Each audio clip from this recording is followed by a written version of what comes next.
ന്യായാധിപന്മാർ അധ്യായം 6. ഇസ്രായേൽ മക്കൾ പിന്നെയും യഹോവയ്ക്ക് അനിഷ്ടമായുള്ളത് ചെയ്തു. യഹോവ അവരെ 7 സംവത്സരം മിദ്യാന്റെ കയ്യിൽ ഏൽപ്പിച്ചു. മിദ്യാൻ ഇസ്രായേലിന്മേൽ ആധിക്യം പ്രാപിച്ചു. ഇസ്രായേൽ മക്കൾ മിദ്യാനരുടെ നിമിത്തം പർവ്വതങ്ങളിലെ ഗഹ്വരങ്ങളും ഗുഹകളും ദുർഗങ്ങളും ശരണമാക്കി. ഇസ്രായേൽ വിതച്ചിരിക്കുമ്പോൾ മിദ്യാന്യരും അമാലേക്യരും കിഴക്കുദേശക്കാരും അവരുടെ നേരെ വരും. അവർ അവർക്ക് വിരോധമായി പാളയമിറങ്ങി ഗസ്സാ വരെ നാട്ടിലെ വിള നശിപ്പിക്കും. ഇസ്രായേലിന് ആഹാരമോ ആടോ മാടോ കഴുതയോ ഒന്നും ശേഷിപ്പിക്കയില്ല. അവർ തങ്ങളുടെ കന്നുകാലികളും കൂടാരങ്ങളുമായി പുറപ്പെട്ട് വെട്ടിക്കിളി പോലെ കൂട്ടമായി വരും. അവരും അവരുടെ ഒട്ടകങ്ങളും അസംഖ്യമായിരുന്നു. അവർ ദേശത്ത് കടന്ന് നാശം ചെയ്യും. ഇങ്ങനെ മിദ്യാന്യരാൽ ഇസ്രായേൽ ഏറ്റവും ക്ഷയിച്ചു. ഇസ്രായേൽ മക്കൾ യഹോവയോട് നിലവിളിച്ചു. ഇസ്രായേൽ മക്കൾ മിദ്യാന്യരുടെ നിമിത്തം യഹോവയോട് നിലവിളിച്ചപ്പോൾ യഹോവ ഒരു പ്രവാചകനെ ഇസ്രായേൽ മക്കളുടെ അടുക്കൽ അയച്ചു. അവൻ അവരോട് പറഞ്ഞത്, ഇസ്രായേലിന്റെ ദൈവമായ യഹോവ ഇപ്രകാരം അരുളിച്ചെയ്യുന്നു, ഞാൻ നിങ്ങളെ മിസ്രയീമിൽ നിന്ന് പുറപ്പെടുവിച്ച് അടിമ വീട്ടിൽ നിന്ന് നിങ്ങളെ കൊണ്ടുവന്നു.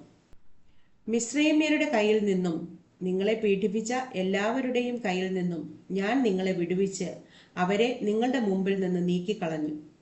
അവരുടെ ദേശം നിങ്ങൾക്ക് തന്നു. യഹോവയായ ഞാൻ നിങ്ങളുടെ ദൈവമാകുന്നു എന്നും നിങ്ങൾ പാർക്കുന്ന ദേശത്തുള്ള അമോര്യരുടെ ദേവന്മാരെ ഭജിക്കരുത് എന്നും ഞാൻ നിങ്ങളോട് കൽപ്പിച്ചു. നിങ്ങളോ എൻ്റെ വാക്ക് കേട്ടില്ല. അനന്തരം യഹോവയുടെ ഒരു ദൂതൻ വന്ന് ഒഫ്രയിൽ അബിയേസ്രനായ യോവാശിന്റെ കരുവേലകത്തിന് കീഴെ ഇരുന്നു. അവന്റെ മകനായ ഗിദെയോൻ കോതമ്പ് മിദ്യാന്യരുടെ കയ്യിൽ പെടാതിരിക്കേണ്ടതിന് മുന്തിരി ചക്കിനരികെ വച്ച് മെതിക്കയായിരുന്നു. യഹോവയുടെ ദൂതൻ അവന് പ്രത്യക്ഷനായി.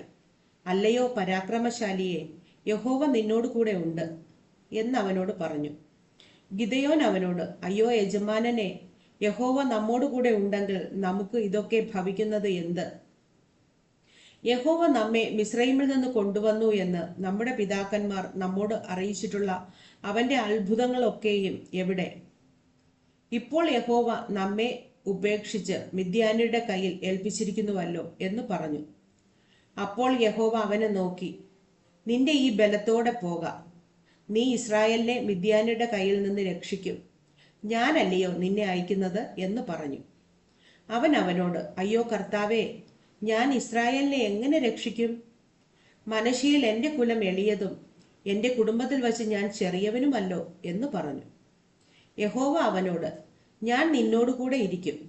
നീ മിദ്യാന്യരെ ഒരു ഒറ്റ മനുഷ്യനെ പോലെ തോൽപ്പിക്കും എന്ന് കൽപ്പിച്ചു. അതിന് അവൻ, നിനക്ക് എന്നോട് കൃപയുണ്ടെങ്കിൽ എന്നോട് സംസാരിക്കുന്നത് നീ തന്നെ എന്നതിന് ഒരു അടയാളം കാണിച്ചു തരണമേ. ഞാൻ പോയി എൻ്റെ വഴിപാട് കൊണ്ടുവന്ന് നിന്റെ മുമ്പാകെ വയ്ക്കുവോളം ഇവിടെ നിന്ന് പോകരുതേ എന്ന് അവനോട് പറഞ്ഞു. നീ മടങ്ങി വരുവോളം ഞാൻ താമസിക്കാം എന്ന് അവൻ അരുളി ചെയ്തു. അങ്ങനെ ഗിദെയോൻ ചെന്ന് ഒരു കോലാട്ടിൻകുട്ടിയെയും ഒരു പറ മാവ് കൊണ്ട് പുളിപ്പില്ലാത്ത വടകളെയും ഒരുക്കി മാംസം ഒരു കുട്ടയിൽ വച്ച് ചാർ ഒരു കിണ്ണത്തിൽ പകർന്ന് കരുവേലകത്തിന് കീഴെ കൊണ്ടുവന്ന് അവന്റെ മുമ്പിൽ വച്ചു. അപ്പോൾ ദൈവത്തിന്റെ ദൂതൻ അവനോട്, മാംസവും പുളിപ്പില്ലാത്ത വടകളും എടുത്ത് ഈ പാറമേൽ വച്ച് ചാറ് അതിന്മേൽ ഒഴിക്ക എന്ന് കൽപ്പിച്ചു. അവൻ അങ്ങനെ ചെയ്തു. യഹോവയുടെ ദൂതൻ കയ്യിലുള്ള വടിയുടെ അറ്റം കൊണ്ട് മാംസവും പുളിപ്പില്ലാത്ത വടയും തൊട്ടു. ഉടനെ പാറയിൽ നിന്ന് തീ പുറപ്പെട്ട് മാംസവും പുളിപ്പില്ലാത്ത വടയും ദഹിപ്പിച്ചു.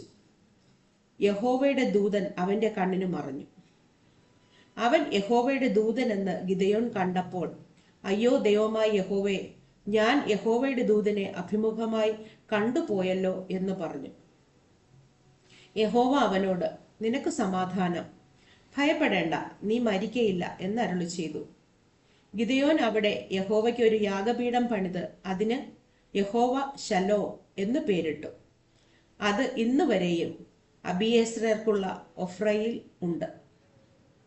അന്ന് രാത്രി യഹോവ അവനോട് കൽപ്പിച്ചത്, നിന്റെ അപ്പന്റെ ഇളയ കാളയായ 7 വയസ്സുള്ള രണ്ടാമത്തെ കാളയെ കൊണ്ടുചെന്ന് നിന്റെ അപ്പനുള്ള ബാലിൻ ബലിപീഠം ഇടിച്ച് അതിനരികെയുള്ള അശേരാ പ്രതിഷ്ഠയെ വെട്ടിക്കളക. ഈ ദുർഗത്തിന്റെ മുകളിൽ നിന്റെ ദൈവമായ യഹോവയ്ക്ക് നിയമപ്രകാരം ഒരു യാഗപീഠം പണിത് ആ രണ്ടാമത്തെ കാളയെ എടുത്ത് നീ വെട്ടിക്കളയുന്ന അശേരാ പ്രതിഷ്ഠയുടെ വിറകുകൊണ്ട് ഹോമയാഗം കഴിക്കാം. ഗിദെയോൻ തന്റെ വേലക്കാരിൽ 10 പേരെ കൂട്ടി യഹോവ തന്നോട് കൽപ്പിച്ചതുപോലെ ചെയ്തു. എന്നാൽ അവൻ തന്റെ കുടുംബക്കാരെയും പട്ടണക്കാരെയും പേടിച്ചിട്ട് പകൽ സമയത്ത് അത് ചെയ്യാതെ രാത്രിയിൽ ചെയ്തു. പട്ടണക്കാർ രാവിലെ എഴുന്നേറ്റപ്പോൾ ബാലിന്റെ ബലിപീഠം ഇടിഞ്ഞു കിടക്കുന്നത് കണ്ടു.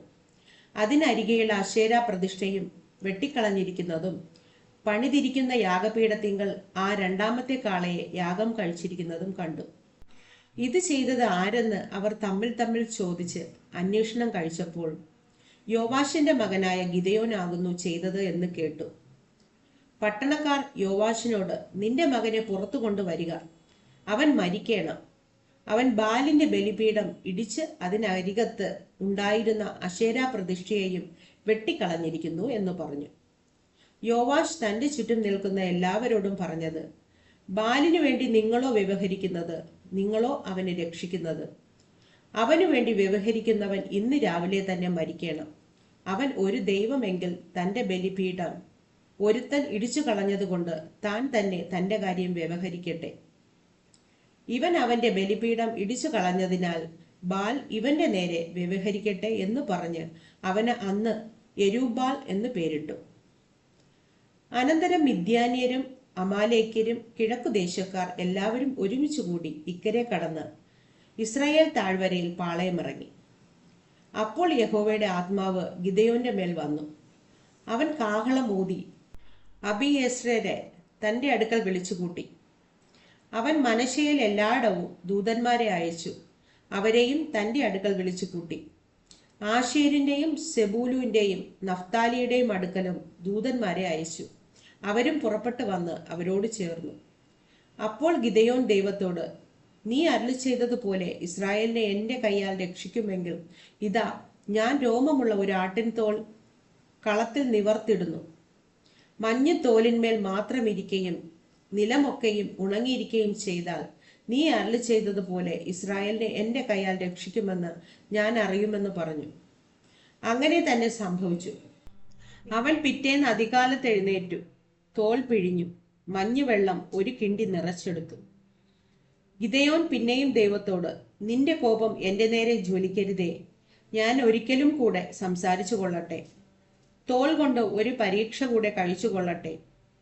തോൽ മാത്രം ഉണങ്ങിയും നിലമൊക്കെയും മഞ്ഞുകൊണ്ട് നനഞ്ഞുമിരിപ്പാൻ അരുളേണമേ എന്ന് പറഞ്ഞു. അന്നു രാത്രി ദൈവം അങ്ങനെ തന്നെ ചെയ്തു. തോൽ മാത്രം ഉണങ്ങിയും നിലമൊക്കെയും മഞ്ഞുകൊണ്ട് നനഞ്ഞുമിരുന്നു.